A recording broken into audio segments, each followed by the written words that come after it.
And joining us now with more on the hostage negotiations is Ambassador Daniel Shek, head of diplomacy at the Forum of the Families of the Hostages.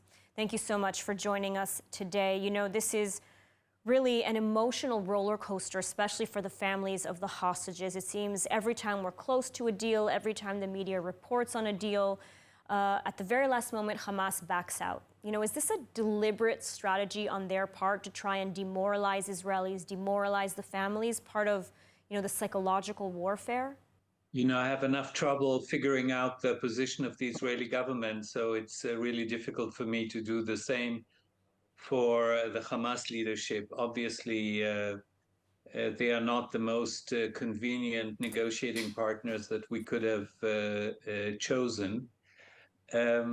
I think there's a degree of lack of goodwill on both sides during the last few months. I don't think that Hamas was the only reason for the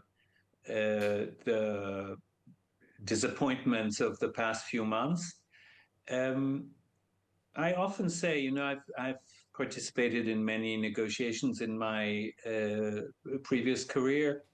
Comes a moment in every such negotiation where it's no longer about the content of the agreement. Everybody more or less knows what the outlines of that agreement will be.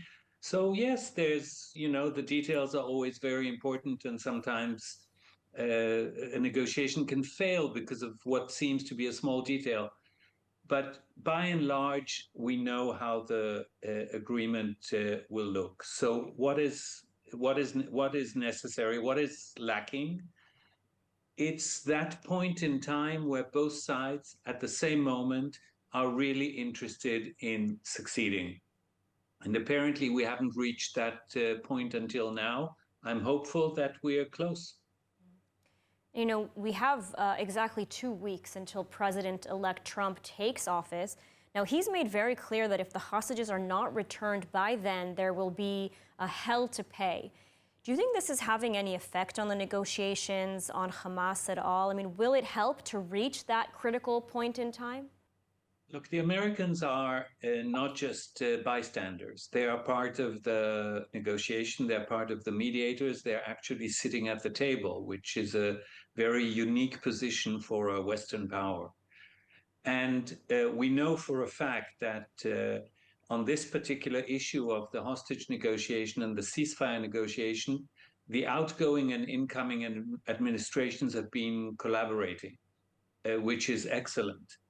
We had hoped for that at the forum from the beginning, from after the election results were published.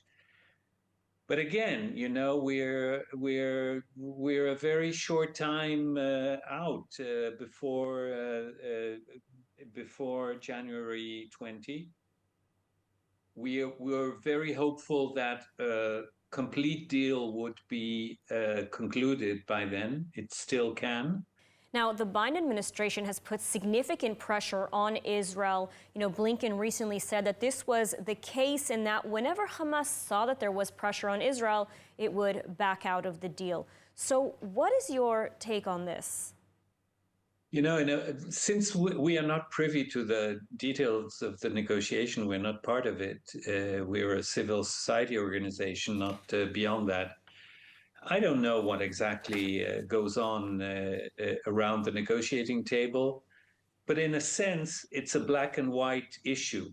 If the 100 hostages are still in Gaza, then it means that everybody has not done enough, maybe including the forum. I don't know, although we don't have that much leverage. More has to be done and more can be done. I have no doubt that the Biden administration has done a lot. I don't know what will happen with the change of administration. I know from an Israeli point of view that the military professionals for many months now have said that they have no problem with a hostage deal that would mean ending hostilities, at least for now. It's a political decision, and that political decision hasn't been made until today. And if ever the phrase "time is of the essence" was meaningful, it is now, because every day that passes, every single day might mean that the list of living hostages grows smaller, shorter. Absolutely. Ambassador Daniel Shek, thank you so much for your insight today. As you said, time is of the essence, so let's hope the hostages are returned home as soon as possible. Thank you. Thank you very much.